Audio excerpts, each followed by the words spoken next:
gravel of the remote highway crunched under the heavy boots of Officer Miller as he loomed over the driver's side of a pristine 1957 Chevrolet Bel Air.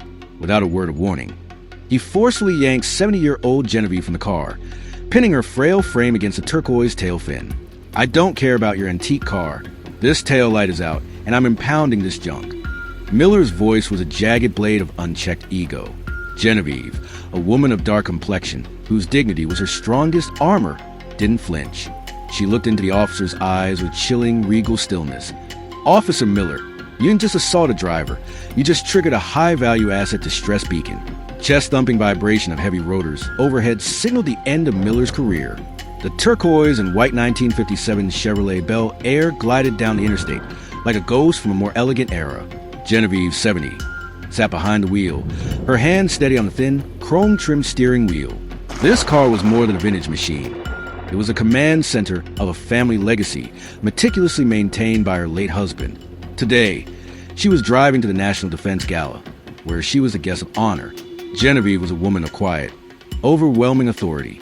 She had raised 5 men to lead the nation's defense, teaching them that power is nothing without character. But Officer Miller, a highway patrolman who thrived on intimidating those he deemed weak, Genevieve was just a slow-moving target of dark complexion who provided an easy excuse to pad his arrest quota, license, and registration. Miller barked, his shadow falling over the Bel Air's dashboard. "Your left tail light is cracked. In this county, that's a mandatory impound for an unsafe vehicle." "Officer, the light was inspected this morning. If it is cracked, it happened on these poorly maintained roads." Genevieve replied, her voice a steady, disciplined baritone. "I suggest you focus on the speeders passing us rather than a minor equipment violation." Miller laughed, a dry, mocking sound. "I don't need a lecture from a woman who belongs in a rocking chair. In this sector, my word is the only law. Now, step out of the vehicle before I decide to add resisting to your ticket." Genevieve moved to reach for her formal invitation, a document bearing the seal of the Joint Chiefs of Staff. But Miller wanted a display of absolute dominance. The officer reached through the open window and forcefully gripped Genevieve's wrist, yanking the door open and pulling her onto the hot asphalt. The physical violation was shocking. Miller pinned Genevieve against the Bel Air's chrome bumper, his heavy hand pressing firmly against her shoulder, crushing her silk gala dress against the metal.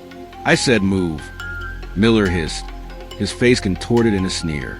"You think because you drive a classic you're above the law? You're a violator. You're old. And right now, you're learning what happens when you don't show me respect." Genevieve suffered the physical contact with a stoic, terrifying dignity. She felt the vibration of the road against her heels. "Officer Miller, you're currently committing a physical assault on a protected civilian. I suggest you remove your hand before the 5-star emergency beacon in this car alerts the Pentagon that I am being detained." Miller didn't listen. He ratcheted the pressure on Genevieve's arm, shoving her toward the back of his patrol car. "The Pentagon doesn't care about a taillight. I am the only power you need to worry about." He forcefully shoved Genevieve toward the dirt shoulder, nearly causing her to lose her footing. The tension on the highway was suffocating. Miller's partner, Officer Sarah, stared at her tactical radio, her face turning a ghostly shade of white as an emergency force protection alert overrode their local channel. "Miller, stop. We just got a code black coordinate. There's a high-priority military convoy approaching at 120 miles per hour, Sarah whispered, her voice trembling. "Not now, Sarah. I'm processing a non-compliant senior." Miller lied, his arrogance forcing him to double down as he reached for his handcuffs.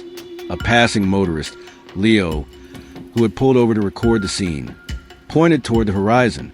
"Officer, look at the sky. Those aren't traffic choppers." Miller turned on the witness, pointing his finger aggressively. "Mind your own business and keep driving." Miller's refusal to listen to anyone, high or low status, created a pressure cooker of total professional ruin. Genevieve, standing by the patrol car with her head held high, looked at the 5 dark shapes emerging over the tree line. "Officer Miller, my sons are very protective of their mother. They don't take kindly to people who put their hands on me."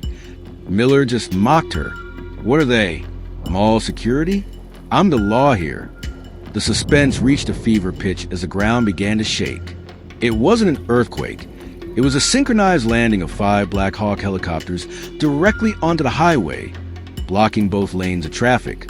The military, they're landing on the road. Sarah screamed. "Miller, let her go. Now!" The flow shifted from a traffic stop to a military intervention. Miller panicked. He tried to unholster his weapon, but the sight of 40 elite Rangers fast roping onto the asphalt caused him to freeze. His authority was a grain of sand against the storm now surrounding him. Genevieve didn't move. She just straightened her silk gloves. "The truth reveal is coming. Officer, I hope you prepared a very good apology for 5 4-star generals. Just before the shocking reveal, we want to take a quick moment to thank you for your support, love, and kindness. We wouldn't have come this far without you. Subscribing is one of the best ways you can help us. It's quick, free, and allows us to continue to bring you great content. Your support means everything. Let's keep this channel growing collectively. Where are you watching from? Drop your city and country in the comments below. Thank you very much. Now, let's get back to the story. 5 men in full dress uniform, Army, Navy, Air Force, Marines, and Space Force, stepped onto the highway. They didn't use force. They used the absolute weight of their rank. They walked past the stunned Officer Miller as if he were invisible, heading straight for the woman he had pinned against the car. Officer Miller, the eldest son, General Marcus, said, his voice a razor-sharp blade of authority, "I am the chairman of the Joint Chiefs. This woman is our mother, and you just made the biggest mistake of your life." He turned his gaze to the state police commander, who had just landed. "Gentlemen," General Marcus said quietly, "Officer Miller is under military detention for the assault of a national asset. Please assist him in removing his badge. He is no longer a part of the civil service." The silence on the interstate was so thick it felt heavy.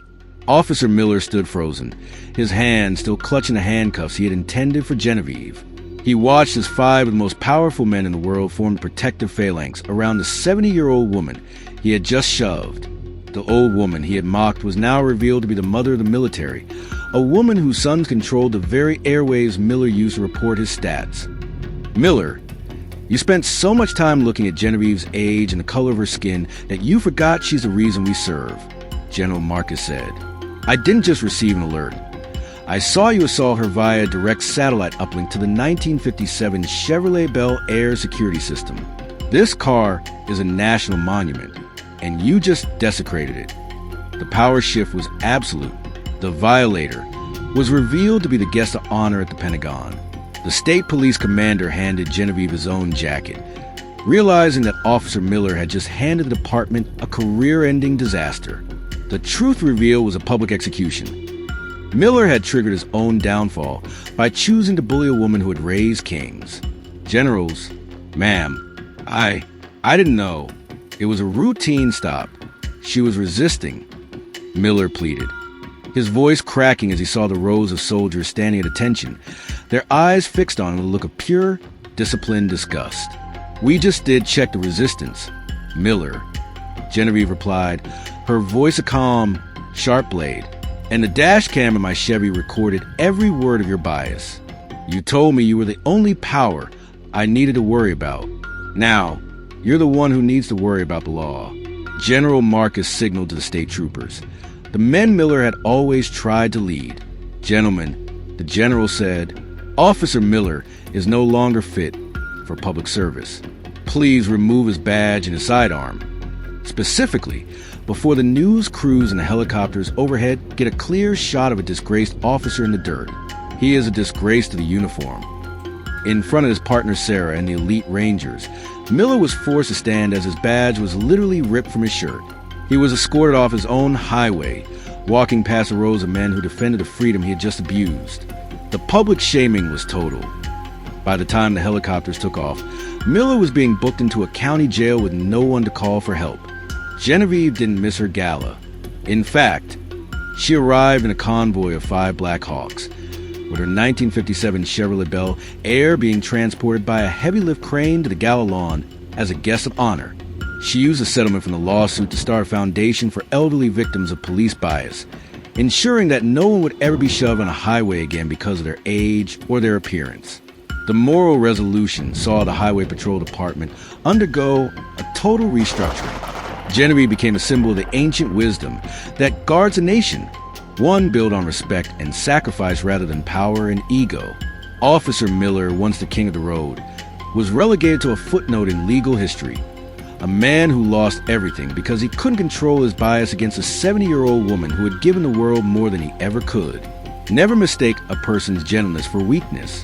When you treat the elderly or those you perceive as lesser with disrespect, you are gambling against a history and a family you cannot see. Power is a temporary badge, but respect is a legacy that lasts forever. The person you push today might be the one whose children hold your future in their hands.